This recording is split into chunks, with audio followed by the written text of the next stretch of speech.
Hola, bienvenidos de nuevo a nuestro curso de ergonomía. En la clase de hoy vamos a continuar con el tema de antropometría, pero esta vez vamos a tomarla desde una perspectiva distinta.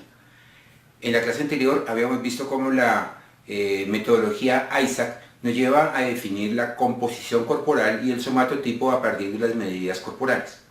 Pero este tipo de mediciones antropométricas no nos sirven mucho en ergonomía. En ergonomía, nosotros necesitamos saber son las dimensiones del cuerpo para poderla ajustar a los objetos con los cuales las personas van a interactuar o los espacios en donde las personas se van a mover o a desarrollar su actividad. Para eso se han desarrollado una serie de normas que nos definen cuáles son los parámetros antropométricos que debemos tener para el diseño tecnológico o el diseño de elementos industriales. Esta norma internacional es la ISO 7250. Esta ISO internacional tiene su correspondiente a nivel nacional.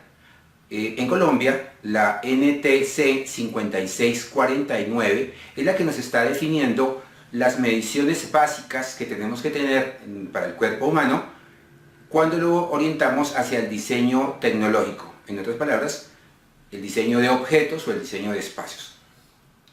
Hay que aclarar que estos estudios antropométricos desarrollados a partir de estas normas, tanto la ISO 7250 como la NTC 5649, no están orientados a la definición de los datos antropométricos de una sola persona, sino que está definido son a grupos de población, razón por la cual el resultado de estos estudios serán tablas antropométricas de grupos de población.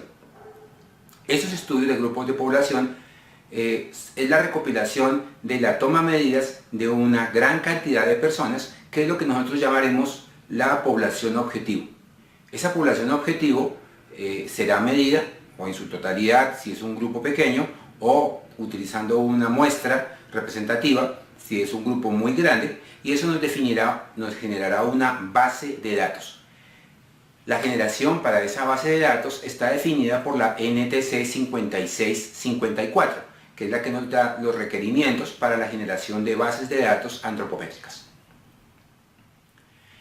Los estudios antropométricos desarrollados por la norma NTC 5649 nos define las variables antropométricas que tenemos que medir. Esas variables antropométricas serán tomadas a personas que tendrán unas características en particular en el momento de la toma. Quiere decir que tendremos que utilizar personas con muy ligera de ropas para poder tomar los datos antropométricos a partir de medidas principalmente basadas en el cuerpo, algo así como lo hacemos en el método Isaac anteriormente, solo que en este caso no vamos a generar marcas sobre el cuerpo, pero sí tendremos personas ligeras de ropas. En algunos casos, para algunos grupos de población, podemos tomar las medidas con ropa puesta, principalmente cuando tenemos grupos de población que utilizan equipo especial, por ejemplo bomberos, militares, y tendríamos que hacer el ajuste dimensional por esas dimensiones de ese equipo en particular. Como nosotros estamos asumiendo que las personas o los hombres somos simétricos, pues las medidas pueden tomarse por cualquiera de los dos lados.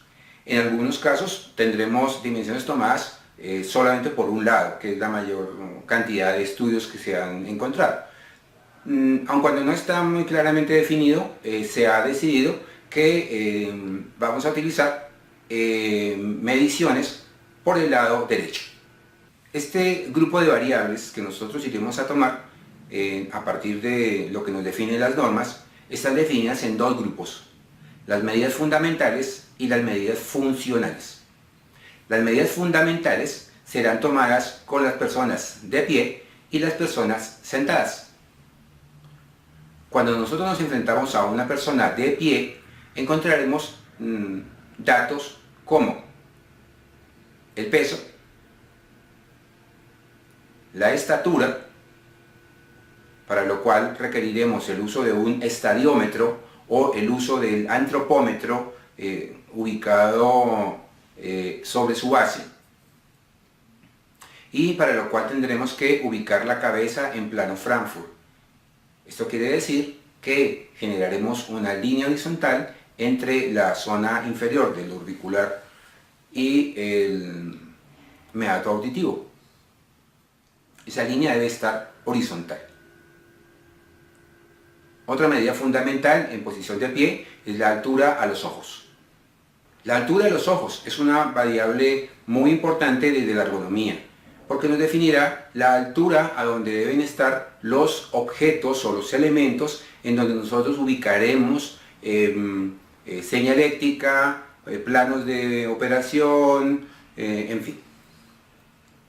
La altura de los hombros es una variable muy importante.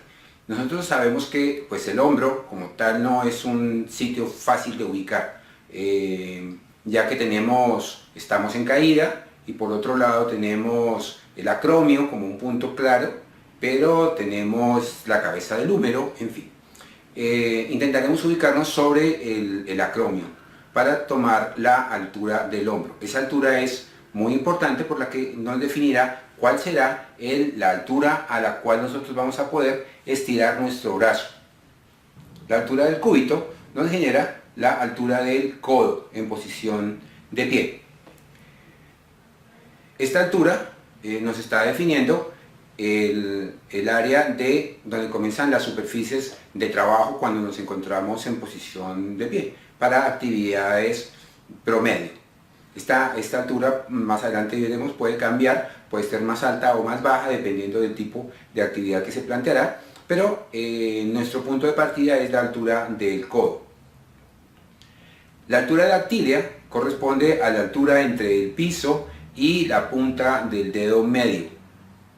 Será la zona hasta donde alcanzaremos a tocar con la mano sin tener que doblar la columna vertebral. En plano vertical también tomaremos el espesor de pecho. El espesor corresponde a la distancia que se encuentra entre la espalda y el esternón.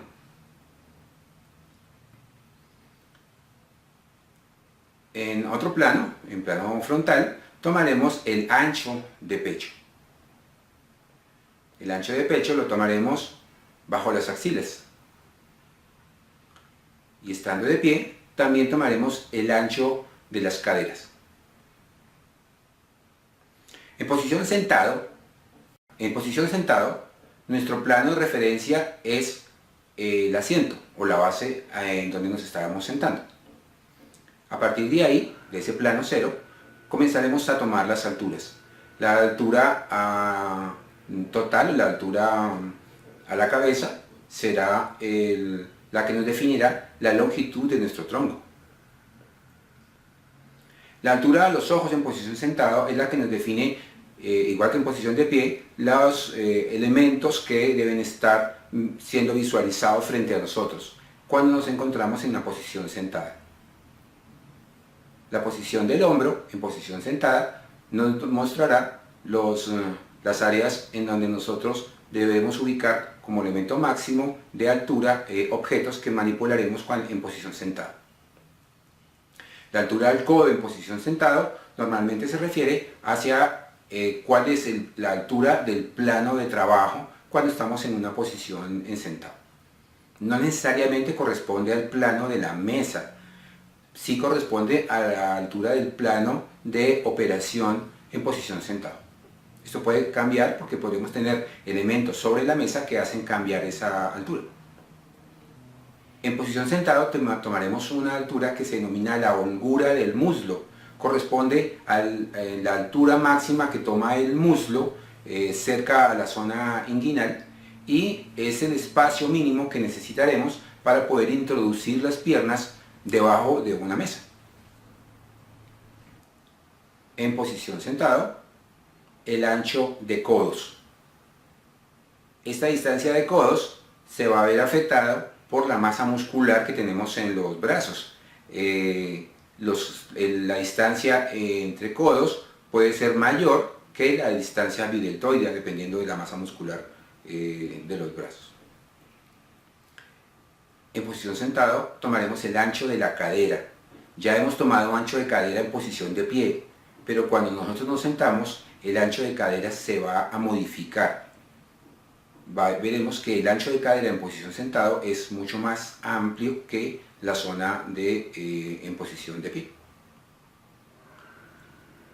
Ahora, como tomando como punto de referencia el piso en posición sentado, tomaremos la distancia del piso a la fosa poplitea. Esta distancia es muy utilizada para definir la altura del plano del asiento. El segundo grupo de medidas son lo que denominamos medidas funcionales.